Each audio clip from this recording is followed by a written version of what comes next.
पवित्र आत्मा जी, मैं तुझसे प्रार्थना करता हूँ मेरे खुदा, आज के वचन के लिए मेरे खुदा बंदा, कि जितना वचन आज बोला जाए मेरे खुदा आपकी पवित्र आत्मा जी के द्वारा हो।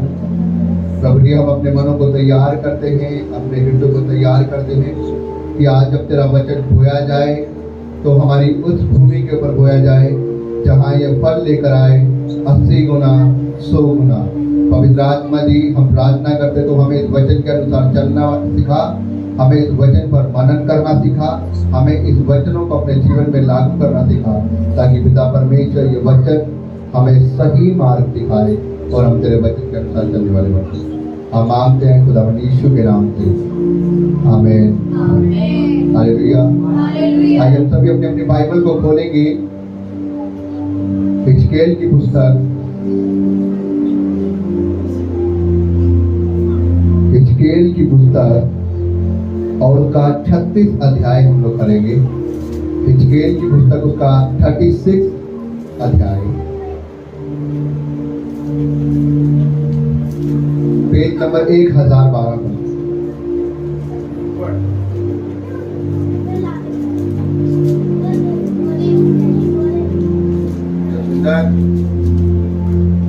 आवाज ना आए मुझे किसी की।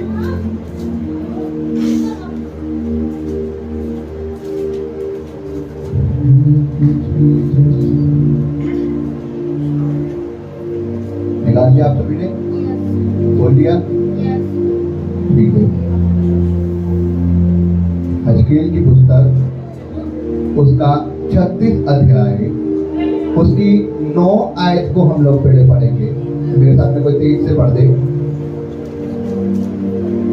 देखो मैं तुम्हारे पक्ष में हूँ और तुम्हारी और कृपा दृष्टि करूंगा और तुम जोते बोए जाओगे। यस, क्या कह रहा है परमेश्वर? देखो मैं तुम्हारे पक्ष में हूँ। विपक्ष में तो नहीं हूँ। नहीं, परमेश्वर क्या कह रहा है? देखो अब मैं तुम्हारे क्या हूँ? पक्ष में हूँ। तुम्हारे पक्ष में हूँ और तुम क्या करोगे? और तुम्हारे ऊपर क्या करूंगा? कृपा दृष्टि। तुम्हारे ऊपर कृपा दृष्टि करूंगा, तुम्हें छोड़ूंगा नहीं, तुम्हारे ऊपर कृपा दृष्टि करूंगा। और क्या करोगे? और तुम क्या करोगे? जोते बोए जाओगे। और तुम जोते बोए जाओगे। जाओगे। हालेलुया। तुम जोतोगे भी और तुम बोते हुए भी जाओ। मैं तुम्हारे पक्ष में हूँ और मैं तुम्हारे ऊपर कृपा दृष्टि करूंगा, तुम्हें बहुत आशीष दूंगा। हालेलुया। उसकी 11वीं आयत को पढ़ेंगे। मैं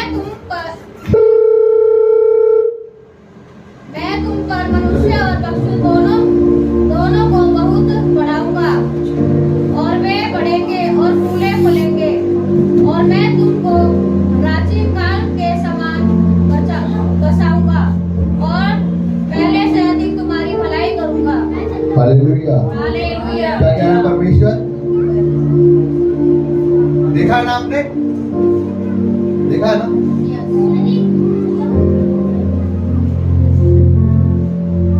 थैंक यू जीसस। ये परमेश्वर का वचन यहाँ पर इस प्रकार से कह रहा है, ध्यान से सुनेंगे, कोई भी आवाज ना करे। लिखा है कि मैं तुम पर क्या करूंगा? तुम पर मनुष्य और पशु दोनों को क्या करूंगा? बढ़ाऊंगा। तुम्हें बढ़ाऊंगा। तुम्हारे मैं तुम्हें मनुष्य और पशु दोनों को बढ़ाऊंगा तुम्हारे बीच में, और तुम क्या करोगे? फूलोगे और फलोगे। पहले 9वीं आयत में परमेश्वर क्या कहता है? मैं तुम्हारे पक्ष में, मैं तुम्हारे ऊपर क्या करूंगा? कृपा दृष्टि करूंगा। अब यहाँ पर आप ये देख लो कि परमेश्वर आपके पक्ष में है और वो आपके लिए आपको आशीष देने की बातें कर रहा है, आपको श्राप देने की बातें नहीं कर रहा। वो तब आशीष देने की बातें कर रहा है जब आप उसकी आवाज को सुनोगे, जब आप उसके अनुसार चलोगे। जिस प्रकार से मैंने आज आपको सुबह की मीटिंग में बताया था, जब मैंने बताया था सुबह कि ज्योति जगत में आई, लेकिन ज्योति को लोगों ने ग्रहण नहीं किया। लेकिन जो ज्योति को ग्रहण करते वो क्या करेंगे? वो ज्योति के अंदर होकर चलने पाएंगे। हालेलुया।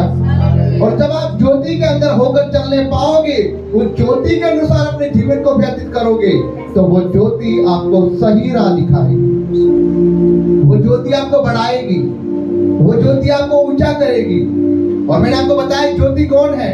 प्रभु यीशु मसीह। Hallelujah, hallelujah. और परमेश्वर का वचन यहाँ पर कह रहा है 9वीं आयत, देखो मैं तुम्हारे पक्ष में हूँ और मैं तुम्हारे ऊपर कृपा दृष्टि करूंगा और तुम जोते बोए जाओगे। 11वीं आयत में कह रहा है कि मैं तुम्हें मनुष्य और पशु दोनों को क्या करूंगा? मैं बढ़ाऊंगा और तुम क्या पाओगे? तुम फूलोगे फलोगे, तुम घटोगे नहीं, तुम फूलोगे फलोगे। परमेश्वर तुम्हें फुलाएगा, तुम्हें बढ़ाएगा, तुम्हारे कामों को, तुम्हारी बरकतों को बढ़ाएगा, तुम्हारे बच्चों को बढ़ाएगा, तुम्हें ऊंची बरकत देगा। Hallelujah, hallelujah. क्योंकि आप परमेश्वर के राज्य को चुन चुके हो, आप ज्योति को पहचान चुके हो। ज्योति आपको बढ़ाएगी, आपके दायरों को खोलना शुरू करेगी। Hallelujah, hallelujah. और क्या कह रहा है वो आगे? और तुम में प्राचीन काल के समान क्या करूंगा? मैं तुम्हें बसाऊंगा। पहले के समान, प्राचीन काल के समान मैं तुम्हें बचाऊंगा और पहले से अधिक तुम्हारी क्या करूंगा? भलाई करूंगा। हालेलुया। पहले से अधिक अब मैं तुम्हारी क्या करूंगा? भलाई करूंगा। पहले जो मैंने तुम्हारे साथ में भलाई करी है ना, अब की बार में उससे बढ़कर तुम्हारे साथ में भलाई करूंगा। क्योंकि तुमने एक डिसीजन ले लिया है कि हम ज्योति के अनुसार होकर हालेलुया। परमेश्वर का वचन कह रहा है, धन्य है वे लोग जो मुझे बिना देखे मेरे वचनों पर क्या करते हैं? विश्वास करते हैं। हालेलुया।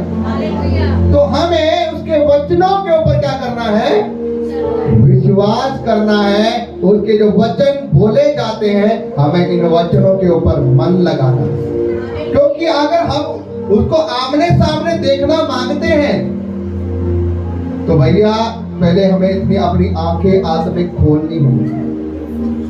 मैंने आपको पहले भी बताया कि हर किसी की बस की नहीं परमेश्वर को देखना। मैं आपको बता चुका हूं, एक मनुष्य ने बोला कि मैं परमेश्वर को देखना चाहता हूं। परमेश्वर के दास ने कहा कि भाई साहब कोई परमेश्वर को आज तक नहीं देख पाया। उसने कहा नहीं, मैं देखते रहूंगा तुम्हारे परमेश्वर को। कौन है परमेश्वर? मैं देखना चाहता हूं, मैं देखूंगा उसे। उसने कहा भाई अब तू टेढ़ा है, तू नहीं मानेगा तो फिर आ जा फिर ग्राउंड में, धूप में 12 बजे सड़ी धूप में आ जियो ग्राउंड में। उसने कहा ठीक है मैं आ जाऊंगा। उसने कहा हाँ भाई आ गया, दिखा अपना परमेश्वर कहाँ है अब। उसने कहा वो सूरज है, उसकी तरफ 5 मिनट देख। अरे इसकी तरफ कौन देख पाएगा? ये तो आंख में लग रहा है, इसको कौन देखेगा? अबे मूर्ख इंसान, जब तुम परमेश्वर की बनाई हुई चीज को नहीं देख पा रहे तो परमेश्वर को कैसे देखेगा? Hallelujah, hallelujah. अरे तू परमेश्वर की छोटी सी बनाई हुई उसके हाथों की कारागिरी को नहीं देख पा रहा तो तेरी इतनी औकात है कि तू परमेश्वर को देख ले? हालेलुया। बाइबल बयान करती है परमेश्वर को देखने वाले जिंदा मर जाते हैं। हालेलुया। बाइबल में हर जगह बार बार लिखा हुआ है, जिन लोगों ने परमेश्वर को देखा वो कहते हैं कि परमेश्वर मैं तेरा धन्यवाद करता हूँ कि मैं तुझे देख कर भी मैं जिंदा हूँ। और आपको पता है वो लोग कैसे देख पाए? क्योंकि उनके ऊपर परमेश्वर का अनुग्रह हुआ था। परमेश्वर ने उनकी आंखों को खोला था कि तुम मुझे देख पाओ।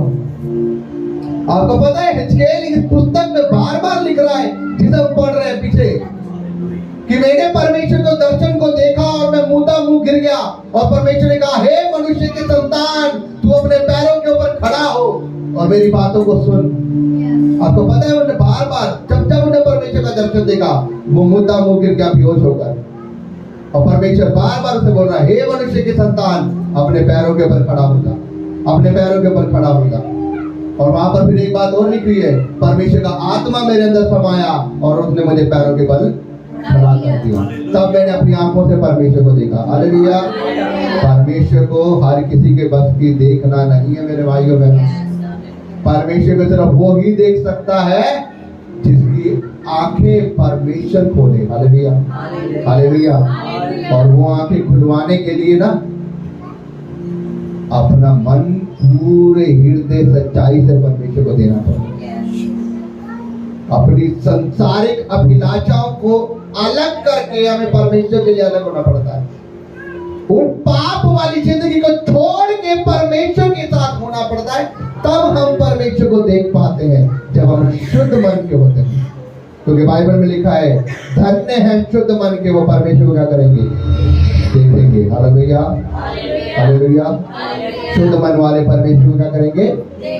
देखेंगे। तो शुद्ध मन होना पड़ेगा तब परमेश्वर को देखेंगे। और मुंह से निकाली गालियां वड्डी वड्डी,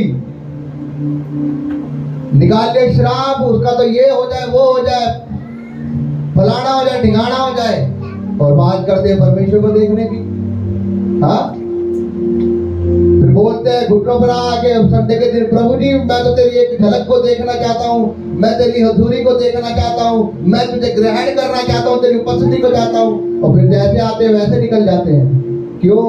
क्योंकि मन परमेश्वर के साथ लगा नहीं, हृदय परमेश्वर के साथ लगा नहीं, कभी मन परमेश्वर को दिया नहीं, हृदय परमेश्वर को दिया नहीं, उसकी उपस्थिति को कभी देखना मांगा ही नहीं। और बात करते हैं परमेश्वर को देखने की। जिन्होंने अपना दिल परमेश्वर को दे दिया है, जिन्होंने अपनी आत्मा परमेश्वर को दे दी, जो अपने आप को शुद्ध कर चुके हैं, वो चर्च में खड़े होते हैं और पुकारते हैं और परमेश्वर का आत्मा उन पर उतरता है और देखते आ रहे यार ये हिल गई, मैं क्यों नहीं हिला? फिर अकेले में जाके पूछते हैं पास्टर जी उनके साथ परमेश्वर जाना करता है, मेरे साथ क्यों नहीं करता? भाई साहब वो सबसे प्रेम करता है। Hallelujah, hallelujah. वो सबसे प्रेम करता है, लेकिन जरूरत है उसके पास आने की। Hallelujah, hallelujah. जरूरत है उसके पास आने की, जरूरत है उसके लिए अपना दिल खोलने की। इसलिए परमेश्वर का वचन हिजकीएल नबी की पुस्तक उसका 36 अध्याय उसकी 24वीं आयत हमें क्या कहना जा रही है सुनेंगे आप, पढ़ेंगे ये। मैं तुमको जातियों में से ले लूंगा और देशों में से इकट्ठा करूंगा और तुमको तुम्हारे निज देश से मैं पहुंचा दूंगा। Hallelujah, hallelujah. लिखा है कि मैं तुमको जातियों में से क्या कर लूंगा? ले लूंगा। अलग अलग जातियां होंगी और है अलग अलग जातियों में से मैं तुम्हें क्या करूंगा? ले लूंगा। ले लूंगा मतलब मैं तुम्हें नाम ले लेकर क्या करूंगा? तुम्हें नाम ले लेकर बुलाया नहीं बुलाया परमेश्वर ने? आप कहां से हो? नरेला से। आप कहां से हो? केवलोक से। वो भाई साहब पंजाब से है, वो अमृतसर से है। हालेलुया। आप कहां से हो? पीछे से कहां से आप? सोनीपत से। हालेलुया। ये बहन जी देखो कहां से जुड़ी हुई है, कहां से जुड़े हुए हैं आप? ये मेरे रिकॉर्डिंग में कहां से जुड़े हुए हैं आप? हाँ जी, आजमगढ़ से। हालेलुया। परमेश्वर के वचन में लिखा है मैं तुम्हें नाम ले लेकर क्या करूंगा? बुलाऊंगा और नियुक्त करूंगा। हालेलुया। तो परमेश्वर कह रहा है मैं तुम्हें जातियों में से क्या करूंगा? इकट्ठा करूंगा। तुम्हें जातियों में से इकट्ठा करके और तुम्हें क्या करूंगा? तुम्हारे निज स्थान में, तुम्हारे निज देश में क्या करूंगा? तुम्हें पहुंचाऊंगा। मैं तुम्हारे उस स्थान पर, उस देश में तुम्हें पहुंचाऊंगा जिसको मैंने तुम्हें देने के लिए वादा किया, जहां तुम सुख शांति से रहने पाओगे। हालेलुया। कितने लोग मेरी बात को समझ पा रहे? खुदावन का वचन कह रहा है मैं तुम्हारे लिए उस जगह पर तुम्हें पहुंचाऊंगा जहां पर तुम शांति से रहने पाओ। और लिखा है कि मैं तुम्हें क्या करूंगा? निज देश में तुम्हें पहुंचाऊंगा और मैं तुम पर शुद्ध जल छिड़कूंगा और तुम शुद्ध हो जाओगे। हालेलुया। मैं तुम पर शुद्ध जल छिड़कूंगा और तुम शुद्ध हो जाओगे। और तुम शुद्ध हो जाओगे और मैं तुमको तुम्हारी सारी अशुद्धता और मूर्तों से क्या करूंगा? शुद्ध करूंगा। तुम्हारी सारी अशुद्धता, तुम्हारे अंदर की सारी बुराई, सारी मैल, सारे वो घृणित पाप जो तुमने परमेश्वर को छोड़कर तुमने अब तक किए हैं और तुम परमेश्वर की उपस्थिति को नहीं पहचान सके हो। तुम बोलते हो कि मैं भवन में आता हूं लेकिन मेरी जिंदगी में काम नहीं होता। क्यों? क्योंकि अभी तक तुम्हारा मन के अंदर अशुद्धता भरी हुई है। अभी तक तुम्हारे अंदर बुराई भरी पड़ी, अभी तक तुम्हारे अंदर मैल भरी पड़ी है।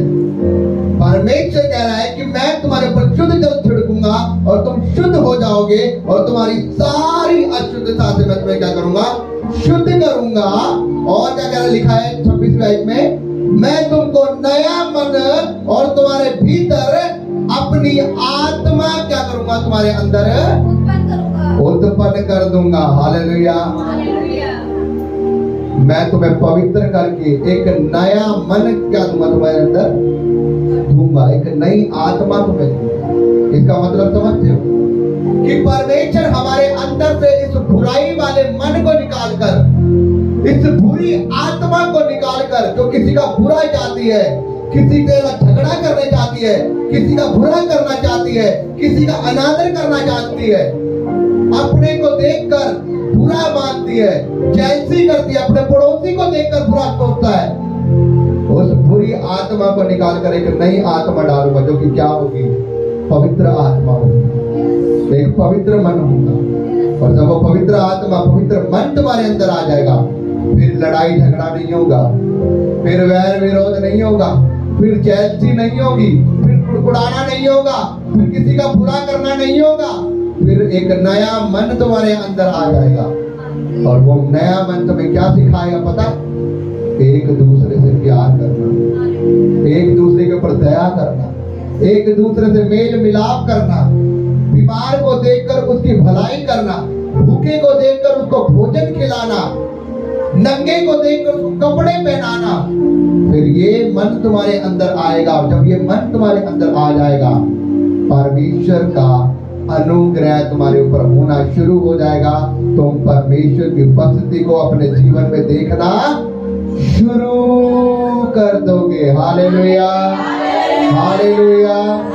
जितने लोग कहते हैं कि आज तक मैंने परमेश्वर की उपस्थिति को ग्रहण नहीं कर पाया हूँ, आप जिस दिन परमेश्वर का आत्मा आपके अंदर आया, जब परमेश्वर ने तुम्हें एक नया मन, नया आत्मा दे दिया, तब ही तुम क्या करोगे, परमेश्वर की उपस्थिति को अपने जीवन में देखना शुरू कर पाओगे।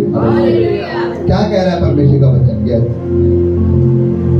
27वें आयत को पढ़ देंगे सिस्टर। मैं अपना आत्मा तुम्हारे भीतर देकर ऐसा करूंगा कि तुम मेरी विधियों पर चलोगे और मेरे नियमों को मानकर उनके अनुसार करोगे। Hallelujah, hallelujah. कह रहा है कि मैं अपना आत्मा तुम्हारे भीतर देकर ऐसा करूंगा कि तुम क्या करोगे, मेरी विधियों पर चलोगे। जब तुम्हारे अंदर मेरा आत्मा आ जाएगा, फिर तुम मेरी विधियों पर, तुम मेरी आज्ञाओं पर, तुम मेरी शिक्षाओं पर चलोगे। और जब तुम मेरी शिक्षाओं पर, मेरी विधियों पर चलोगे, मेरे वचनों को मानोगे, उनके अनुसार चलोगे, मेरे नियमों को मानोगे, तो क्या होगा, जब मानोगे और उनके अनुसार चलोगे, तो लिखा है 28वें आयत में, तुम उस देश में बसोगे जो मैंने तुम्हारे पितरों को दिया था, और तुम मेरी प्रजा ठहरोगे, और मैं तुम्हारा परमेश्वर ठहरूंगा। हालेलुया। जब मेरी आज्ञाओं पर चलोगे, मेरी आज्ञाओं को मानोगे, मैं तुम्हें उस जगह को दूंगा जो मैंने तुम्हारे बाप दादाओं को, तुम्हारे बड़े बुजुर्गों को, अब्राहम, इसहाक, याकूब को दिया था। उन जगहों में मैं तुम्हें बसाऊंगा और तुम वहां पर सुख शांति से रहने पाओगे, जैसे तुम पहले रहे थे। हालेलुया। और तुम लोग जान लोगे कि मैं तुम्हारा परमेश्वर पिता यहोवा हूँ। हालेलुया। तो मेरे भाइयों बहनों, हमें जरूरत है उसकी उस आज्ञाओं को, उसकी शिक्षाओं को अपने हृदय में रख छोड़ने के लिए, ना कि उसकी उस आज्ञाओं को सुनकर अपने कानों से, अपने हृदय से निकालने के लिए। मैंने आपको पहले भी कई बार बताया, जब हम परमेश्वर की उस वाणी को सुनते हैं और उसके अनुसार हम अपने मनों को नहीं लगाते, तो वो उसी समान है कि एक मनुष्य बार बार अपना चेहरा दर्पण के अंदर देखता है, वो भूल जाता है कि मैं कैसा दिखता हूँ। बाइबल बयान करती है कि एक मनुष्य बार बार अपने चेहरे को आकर शीशे के अंदर देखता है और वो भूल जाता है कि अभी तो मैं कैसा दिख रहा है ना। फिर वो आता है, फिर देखता है अपना चेहरा। तो वो मनुष्य उस मनुष्य के समान है जो खाली वचन को सुनकर इधर से निकाल दिया, जहां से वो वचन को सुनता है और बोलता है यस आमीन, मैं इसके अनुसार चलूंगा, और तभी वो विश्वास ज्यादा नहीं कर पाने के मारे, वो उस पर अमल ना करने के मारे शैतान आता है और उस वचन को उसके जीवन से उठाकर चुरा कर ले जाता है। और उससे फिर पूछते हैं कि भाई साहब क्या आपने वचन पढ़ा, क्या आप वचन के अनुसार चल रहे हो, क्या आप परमेश्वर की विधियों के अनुसार चल रहे हो, कितना वचन पढ़ रहे हो, कितनी प्रार्थना कर रहे हो, क्या आप उपवास में बढ़ रहे हो, क्या आप परमेश्वर की संगति में बढ़ रहे हो, क्या आप परमेश्वर की हजूरी में बढ़ रहे हो। कभी टाइम नहीं मिल पाता, जॉब करते हैं, वहां से आते हैं, थक जाते हैं, काम करते हैं, 1-1.5 घंटा फिर फोन भी देखना होता है ना, ऐसा ही है ना। घर के काम बहुत होते हैं, टाइम नहीं मिल पाता, फिर 1-1.5 घंटे फोन में लग जाता है। तो वो फोन जो पुआड़े की जड़ है, इसको 1-1.5 घंटा बंद कर दो, वो परमेश्वर के इस वचन में अगर अपना मन लगा लो तो ये आपकी जिंदगी को इतना नहीं संवारेगा जितना ये वचन आपकी जिंदगी को संवार देगा। Hallelujah, hallelujah. क्योंकि परमेश्वर का वचन आपसे यही बात कह रहा है कि जो मेरी विधियों को सुनेगा और उस पर चलेगा, मैं उसी को उस जगह पर बसाऊंगा जो मैंने तुम्हारे बाप दादाओं को उस जगह पर बसाया था। मैं उसी को उस जगह पर ले जाता हूँ और मैं उन्हीं का परमेश्वर ठहरूंगा जो मेरी शिक्षाओं पर मानते हैं और उनके अनुसार चलते हैं। क्योंकि माँ बाप वो ही होते हैं जो बेटा अपने पिता और माता की आज्ञा पर, तो जब बेटा माँ बाप की आज्ञा पर नहीं चलता तो वो कहेगा फिर माँ उसका बेटा है वो नहीं है। क्यों? क्योंकि वो तो उनकी शिक्षाओं पर नहीं चलता, उनकी बातों पर नहीं मानता। और परमेश्वर यहाँ पर ये बात साफ कह रहा है, अगर तुम मेरी विधियों को मानोगे, के अनुसार चलोगे, उन पे अमल करोगे, तो तुम क्या, मैं तुम्हें उस जगह का वारिस बनाऊंगा, उस जगह पर मैं तुम्हें ले जाऊंगा जो तुम्हारे बाप दादों, और तुम देखोगे कि मैं तुम्हारा परमेश्वर यहोवा। हालेलुया। परमेश्वर का वचन क्या बता रहा है? 9वीं आयत क्या कह रही है 36 की, कि देखो मैं तुम्हारे पक्ष में हूं, तुम्हारे से अलग नहीं हूं, मैं तुम्हारे पक्ष में हूं और तुम्हारे ऊपर अपनी कृपा दृष्टि करता रहूंगा और तुम जोते बोते जाओगे। हालेलुया। 11वीं आयत में क्या लिखा है? 11वीं आयत में भी इसी प्रकार लिखा है, और तुम पर मनुष्य और पशु दोनों की बहुतायता करूंगा और तुम बढ़ोगे, फूलोगे, फलोगे और तुम प्राचीन काल के समान क्या होगे? बसाओगे। मैं तुम्हें बसाऊंगा, प्राचीन काल के समान मैं तुम्हें बसाऊंगा, जैसे पहले बताया। हालेलुया। तो मेरे भाइयों बहनों, परमेश्वर हमारे साथ, वो हमारे पक्ष में, वो हमें बढ़ाना चाहता है, हमें गिराना नहीं चाहता। हमें जरूरत है उस परमेश्वर की बनाने की। हालेलुया। तो मैं विश्वास करता हूँ कि परमेश्वर का ये वचन आज आपके हृदय में आ चुका है, और आपने जब अभी हालेलुया आमीन किया है तो ये खाली हालेलुया और आमीन ना रह जाए, आपको इसके अनुसार चलना शुरू करना है, आपको इस वचन को अपने जीवन में बसाना है। हालेलुया। और जब आप इस वचन को अपने जीवन में बता चुके हो, आपको इसके अनुसार चलना शुरू करना है, ना कि बस एक लिखा हुआ रह जाए। लिखा तो ये बहुत सालों पहले ही है। हालेलुया। प्रभु यीशु मसीह के समय में लिखा गया था ये, उससे भी पहले, उसके आने से पहले भविष्यवक्ताओं ने लिख दिया था ये, जब से लिखा हुआ है। लेकिन जितने लोग इस पर विश्वास करते हैं, इस पर मानते अमल करते हैं, उनके जीवन में काम करते हैं। हालेलुया। ये तो आपके लिए तो खाली एक किताब ही है, ये लिखा ही रह जाएगा। हालेलुया। तो मैं विश्वास करता हूँ कि ये वचन आपके जीवन में आ चुका है और आप इस वचन को समझ चुके हैं। कितने लोग इस वचन को समझ चुके हैं? Hallelujah, hallelujah. क्या आप इस वचन को समझ चुके हैं? हालेलुया। अगर आप इस वचन को समझ चुके हैं तो अपने हाथों को उठाएं और मेरे साथ